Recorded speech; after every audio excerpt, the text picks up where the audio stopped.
আসসালামু আলাইকুম। সবাইকে শুভেচ্ছা জানাচ্ছি। মাসুম মাহবুব। আরে আল্লাহ! মেহেরপুরে আমার একজন ছোট ভাই পাওয়া গেছে শামীম না? তাই নাকি? ধন্যবাদ। আমি সবার বড় ভাই, আপনি ছোট ভাই।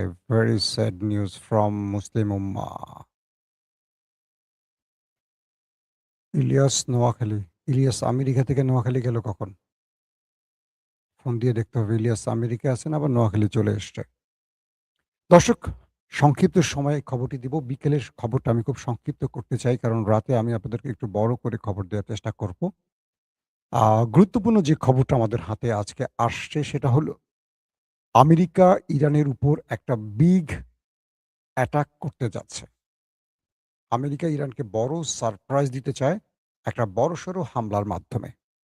পেন্টাগন আমেরিকাকে কি বলল?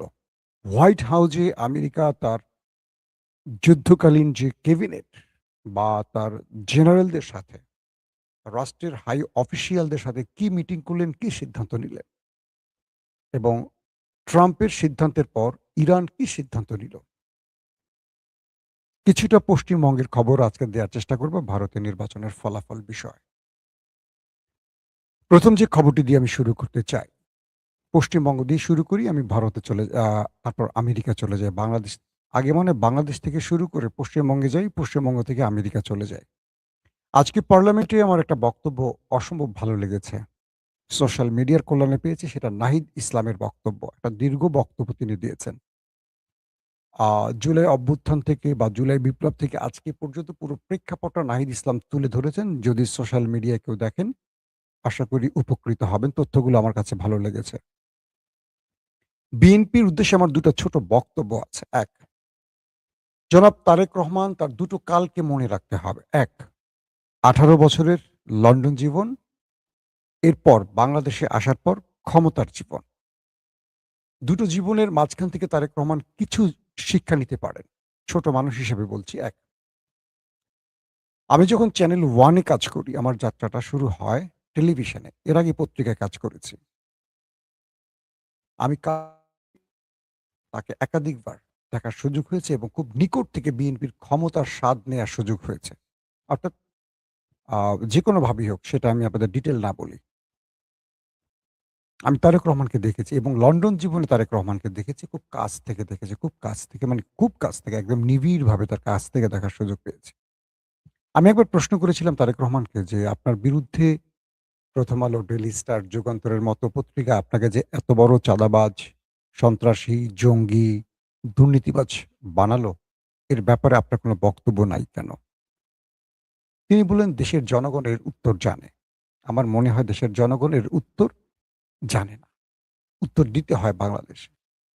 দ্বিতীয়ত, তার বক্তব্যে বা তার জীবনের অনেক কিছু দেখে আমি বুঝতে পেরেছি তিনি খুব অনেস্ট জীবনযাপন করেন। ব্যক্তিগতভাবে তারেক রহমানের মধ্যে তার বাবার অনেক ছায়া আছে সততার দিক থেকে। এটা কেউ মানেন আর না মানেন।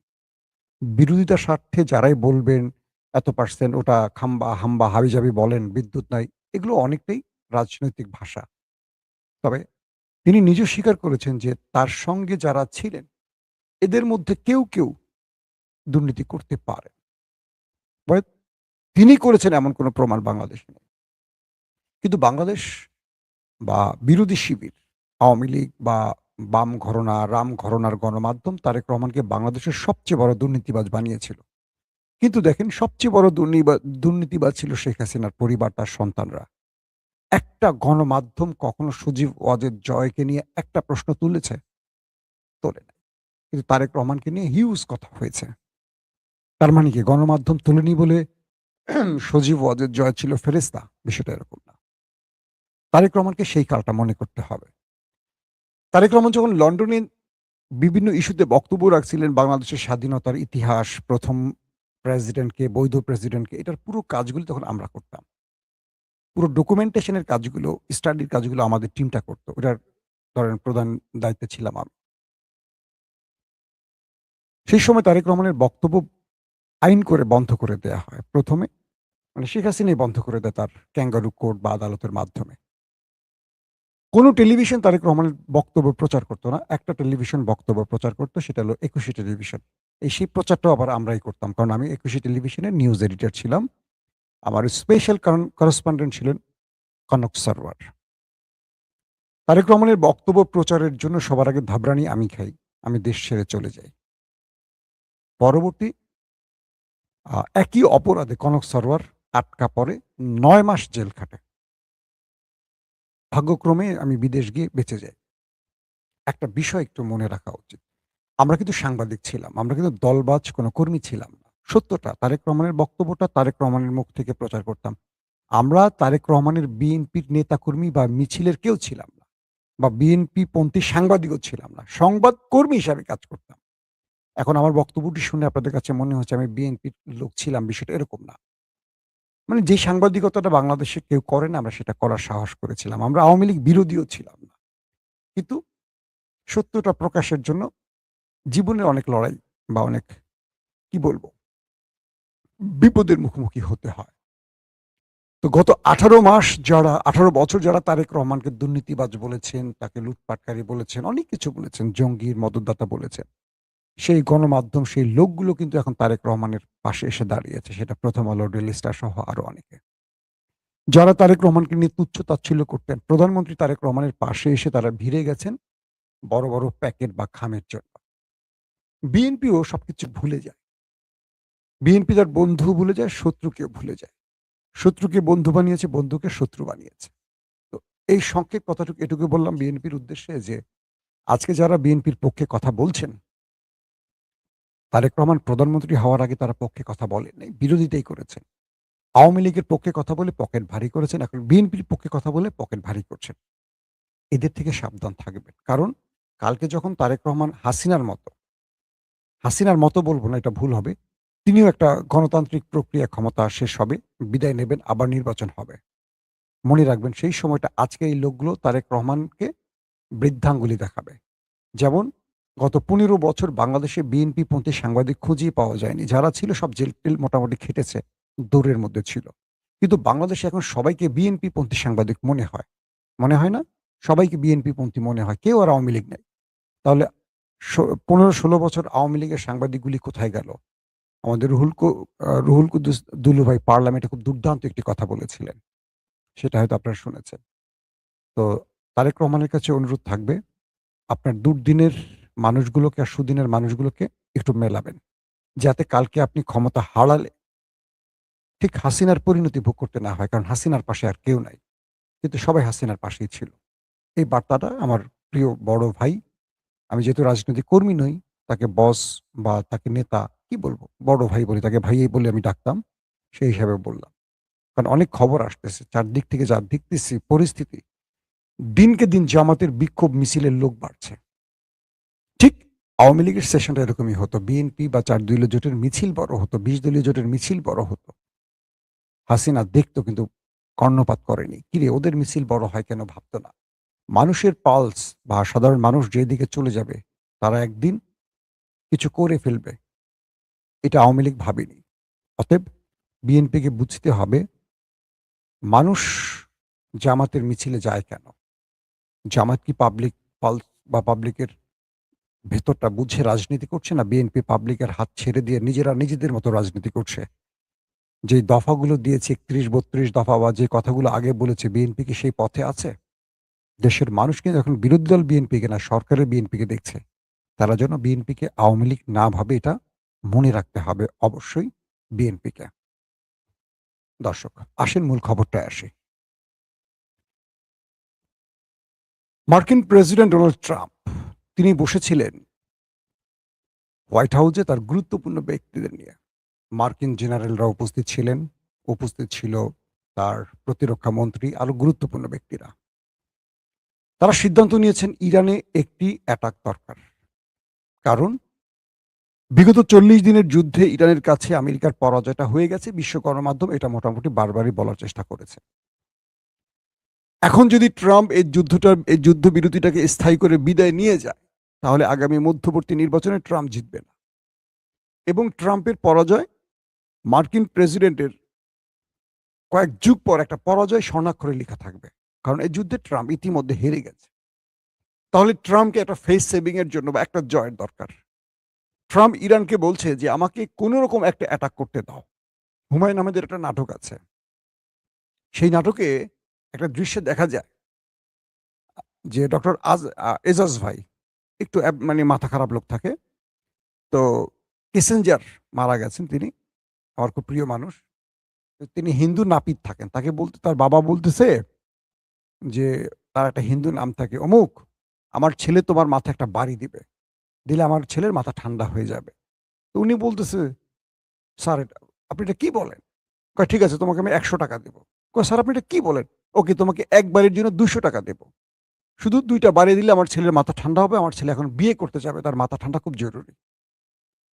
তো ট্রাম্প ঠিক এই কাজটা করতেছে। আর ইরানকে বলছে যে, "আমার মাথাটা একটু গরম হয়ে গেছে। আমাকে একটা অ্যাটাক করতে দাও। একটা স্ট্রাইক চালাতে দাও। একটা স্ট্রাইক চালিয়ে আমি এই যুদ্ধ বন্ধ করে দেব। আমি আমার দেশের একটা বড় বক্তব্য দিব। আমি বিজয় হয়ে গেছি। আমেরিকার জয় হয়ে গেছে একটা অ্যাটাকের মাধ্যমে।" এই সুযোগটা ইরানের কাছ থেকে আমেরিকা চাইছে। ট্রাম্প ৩ টা ধাপে ইরানে আক্রমণের পরিকল্পনা করছে। ১, তিনি কমান্ডো নামাবে ইরানের ভেতরে, নামিয়ে ইরানের নিউক্লিয়ার এখান থেকে নিয়ে চলে যাবে। নিতে পারুক আর না পারুক বলবে নিয়ে গেছি। কমান্ডো নামিয়ে একটা অপারেশন চালাতে চায়। ইরান যেন অনুমতি দেয়। ২ নম্বর, ট্রাম্প চাচ্ছে ইরানের ভেতরে বড় কোনো বিদ্যুৎ প্ল্যান্ট বা কোনো একটা বড় ইরানের মিসাইল স্টোরেজ বা পারমাণবিক মানে কি বলবো কেন্দ্র ধ্বংস করবে। একটা বড় স্ট্রাইক চালিয়ে।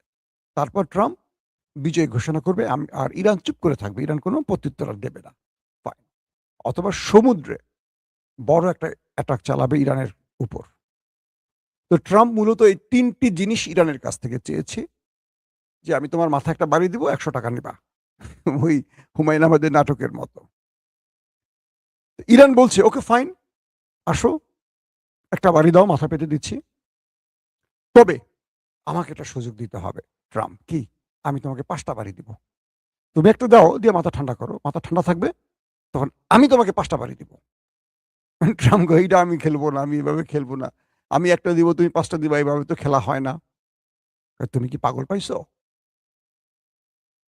ইরান বলছে, "তুমি যদি ইরানে কোনো স্ট্রাইক করো, তোমার ফেস সেভিং এর জন্য বা তোমাকে বিজয় ঘোষণা করার জন্য, তুমি লিখে রাখো। ইরান এমন যুদ্ধ শুরু করবে যেটা তুমি আর শেষ করতে পারবে না। শুরু তুমি করবা, আবারও বলছি, শেষটা আমরা করব। বিগত ৪০ দিনের যুদ্ধ তুমি শুরু করছো। শেষটা কিন্তু তুমি হাতে পায়ে ধরছো, আমি করছি। বাট তুমি হাতে পায়ে ধরছো। আমেরিকারে ধরছো, কি পাকিস্তানরে ধরছো, তুরস্করে ধরছো, মিশরে ধরছো। তুমি ইরানরে কি বলে চীনরে ধরছো, রাশিয়ারে ধরছো। কারে ধরো নাই? আবারও বলছি, তুমি স্ট্রাইক চালাতে চাও, চালাও। কিন্তু এটা শেষ হবে না। এটা চলবে লম্বা সময় ধরে। তুমি প্রস্তুতি নিয়ে আসো।" মার্কিন প্রেসিডেন্ট পেন্টাগনের chief of staff chairman Dan কেনকে বললেন, "ডেন কেন, কি পরিমাণ মিসাইল আছে? কি পরিমাণ বাংকার ব্লাস্টার আছে? বলো একটু শুনি।" বলল, "স্যার আমাদের অর্ধেকের বেশি মিসাইল ফুরিয়ে গেছে। আমাদের আকাশ প্রতিরক্ষায় যে মিসাইলগুলো ব্যবহার করি সেখানেও মিসাইল কমে আসছে। আমরা কয়দিন টিকে থাকবো জানি না। তবে এটা মাস ছাড়িয়ে গেলে আমাদের সংকট তৈরি হয়ে যাবে।" বাকি ক্যাবিনেটের লোকেরা ট্রাম্পকে একই কথাই বললেন যে, ইরানের সাথে একটা বিজয় দিয়ে যদি যুদ্ধ শেষ করতে হয়, একটা স্ট্রাইকে ইরান থেমে যাবে না। কারণ এর আগে আমরা ইরানের কাছ থেকে যে শিক্ষাটা পেয়েছি সেটা হলো ইরান আঘাতপ্রাপ্ত হলে ইরান আর ছাড়ে না। ইরান মরলে মরবে কিন্তু তারা শত্রুকে শেষ করে মরবে। কিন্তু ট্রাম্প কোনোভাবেই যুদ্ধটা এভাবে শেষ করতে চায় না। তিনি একটা স্ট্রাইক করে শেষ করতে চায়। শুধু একটা স্ট্রাইক, লম্বা যুদ্ধ না, আরেকটা করবে। একটা বাড়ি দিয়ে তিনি খেলা শেষ করতে চান। কারণ বিজয়টা তার দরকার। মিডিয়াতে একটা বক্তব্য দেওয়ার জন্য একটা এজেন্ডা তো তার লাগবে। কাল রাতে ভ্লাদিমির পুতিনের সাথে ডোনাল্ড ট্রাম্পের ৯০ মিনিট কথা হয়েছে। যারা আজকে সকালের লাইভটা দেখেছেন তারা ইতিমধ্যে সেই খবর পেয়ে গেছেন। ভ্লাদিমির পুতিন স্পষ্ট করে ডোনাল্ড ট্রাম্পকে বুঝিয়েছে যে, "তুমি ইরানে আক্রমণ করে সবচেয়ে বড় ভুল করতে যাচ্ছ আবারও। Be careful. ইরান এবার যে যুদ্ধটা ছড়াবে এটা লম্বা সময় না, দীর্ঘ সময়ের যুদ্ধ হবে। যেটা তোমাকে আর কোনো পেছনে ফেরার সুযোগ দেবে না। তুমি বুঝে শুনে মাঠে নামো।" এবং ইরান বৃহৎ পরিকল্পনায় নেমেছে। তার ৩ কোটি মানুষ এই যুদ্ধে শামিল হবে। এবার তুমি চিন্তা করো তুমি কি করবা? এবং ভ্লাদিমির পুতিন বলেছে, "ইরানের শেষ দিন পর্যন্ত আমরা ওদের সাথে থাকব।" তার মানে তোমাকে রাশিয়াকেও মোকাবেলা করতে হবে। এই পরিস্থিতিতে এখন মধ্যপ্রাচ্যে উত্তেজনা ক্রমান্বয়ে বাড়ছে। পাশাপাশি ইরান গতকালকে এবং পরশুদিন ২ টো ঘোষণা দিয়েছে, হরমুজ প্রণালীতে যেকোনো সময় তারা মার্কিন যুদ্ধ জাহাজে স্ট্রাইক চালাবে। যদি তাদের কোনো তেলের জাহাজকে টার্গেট করা হয়। তার মানে ইরান নিজেই বলছে যে, আমেরিকার আক্রমণ করা লাগবে না। আমেরিকার উপর আমরাই যেকোনো সময় স্ট্রাইক চালিয়ে বসব। এখন ইরান সুযোগটি খুঁজছে। যেকোনো সময় নিজেরাই স্ট্রাইক চালিয়ে যুদ্ধ শুরু করে দিতে পারে। অনর্থক ছড়াবে না। ইরান তাদের তেলের কোনো জাহাজ আমেরিকা দ্বারা আক্রান্ত হলে তারা এই কাজটা করবে। পাশাপাশি মার্কিন প্রেসিডেন্ট যে কথাটি বলেছিল যে, ইরান যেহেতু তেল আর রপ্তানি করতে পারছে না, যেকোনো সময় তাদের তেলকূপগুলোতে বিস্ফোরণ হবে। কারণ প্রতিদিন ৩৫ লাখ ব্যারেল তেল উৎপাদন করে ইরান। সেখানে সেই উৎপাদন ৫ লাখে চলে এসছে। তার মানে এটা এখন পাইপলাইনে বিস্ফোরণ বা তেলকূপে বিস্ফোরণ হওয়ার সুযোগ আছে। এবং ইরান বলে দিয়েছে, তুমি সেই স্বপ্নে বিভোর থাকো। ইরান জানে সেটাকে কিভাবে কন্ট্রোল করতে হয়। তার মানে সেখানেও ট্রাম্প ধরা খেয়ে গেছে। অর্থাৎ এই তেলকূপের মার্কিন ব্লকেডের আগের বক্তব্য আজকে এসে দেখা গেল আজকে অনেক দিন হয়ে গেল কিন্তু ইরানের তেলকূপ একটাও বিস্ফোরণ ঘটেনি। এই পরিস্থিতিতে আমেরিকা এখন সবচেয়ে বড় বেকায়দায় আছে এ কারণে যে ট্রাম্পের পাশে বিশ্বের কেউ নেই ইসরায়েল ছাড়া। আরব নিজেরা নিজেদের দ্বন্দ্বে জড়িয়ে গেছে। কোন আরব রাষ্ট্র আমেরিকাকে ইরানে হামলার অনুমতি দিচ্ছে না। একমাত্র আরব আমিরাত ছাড়া। আরব আমিরাতের বক্তব্য ভিন্ন রকম। কখনো অনুমতি দিচ্ছে, কখনো দিচ্ছে না। কখনো গোপনে কাজ করছে, কখনো প্রকাশ্যে না বলছে। তো এই পরিস্থিতিতে আমেরিকা যদি ইরানে আক্রমণ করে বসে, আর ইরান যে ঘোষণাটি দিয়েছে আমেরিকাকে যে, "তুমি একটা স্ট্রাইক চালাবে আর এটা আমরা অনন্তকালের জন্য শুরু করব এই লড়াইটা। এবার তুমি বিবেচনা করো।" তার মানে আমরা বুঝতে পারছি যেকোনো সময় আরেকটা বড় যুদ্ধের দিকে যাচ্ছে মধ্যপ্রাচ্য। দর্শক, যে খবরটি দিয়ে শেষ করতে চাই, পশ্চিমবঙ্গের নির্বাচন মোটামুটি শেষ হয়ে গেছে বা তাদের যে বুথ ফেরত আ ফলাফল যেগুলো বিভিন্ন জরিপে আসছে, সেই জরিপের কয়েকটা তথ্য পাওয়া গেছে এরকম আমি কয়েকজন সাংবাদিকের সাথে কথা বলেছিলাম পশ্চিমবঙ্গের। তারা বলছে ১৯০ থেকে ২০০ র অধিক আসন পেতে পারে তৃণমূল কংগ্রেস। আর ৭০ থেকে ৮০ বা ৯০ এর মধ্যে থাকবে বিজেপি, তাদের আসন। কংগ্রেস, সোনিয়া গান্ধীর দল কংগ্রেস, তারা ১ থেকে ৫ এর মধ্যে থাকতে পারে। বামপন্থীদের আসন এরকম কমে যাবে। আগামী ৪ মে, মে তো মের ৪ তারিখে এখানকার রেজাল্ট হবে। আপনারা হয়তো জানবেন। আবার ভারতীয় গণমাধ্যমগুলো বলছে যে এটা হলো অল্প কিছু লোকের উপর জরিপ, যেটা বুথ ফেরত জরিপ বলা হয়। এর আগেও আমরা দেখেছি যে এরকম করে আ তথ্য অনেক সময় মিলে যায়। ভারতের নির্বাচন তো আমাদের মতো না। যারা ক্ষমতায় থাকে তারাই জেতে। বিএনপি ক্ষমতায় আসার পর আমরা দেখেছি কয়েকটা নির্বাচন, ২ টো বোধহয় উপনির্বাচন হয়েছে। সেখানকার ফলাফলগুলো আমরা দেখেছি। ওই তো হাসিনা মানে বাংলাদেশের যারা ক্ষমতায় থাকে তারা আসলে আ কি বলবো জানি না। এটা বলতে ভালো লাগে না। যারা ক্ষমতায় থাকে তারা দেশটাকে এমনভাবে তৈরি করে রাখে, আওয়ামী লীগ আর বিএনপির মধ্যে পার্থক্য খুঁজে পাই না। এটা খুব আহত করে। ২৪ এর বিপ্লবের পর মনে করেছিলাম বিএনপি কিছু দৃষ্টান্ত দেখাবে। মাগুরা আর হবে না বিএনপি। কিন্তু দেখলাম তো এমন কিছুই হয়েছে। তো ভারতের পশ্চিমবঙ্গে তৃণমূলের আড্ডাখানায় নরেন্দ্র মোদী যদি আবারও হেরে যায়, শুধু এখানে না নরেন্দ্র মোদীর আরো বৃহৎ কয়েকটি জায়গায় হারার সম্ভাবনা তৈরি হয়েছে। তো নরেন্দ্র মোদী শেষ পর্যন্ত কতদূর যাবেন, কি করবেন সেটা হয়তো আমরা দেখব কি হয় লাস্ট ফলাফল। আজকের মতো শেষ করছি। প্রত্যেকে ভালো থাকবেন। আল্লাহ হাফেজ।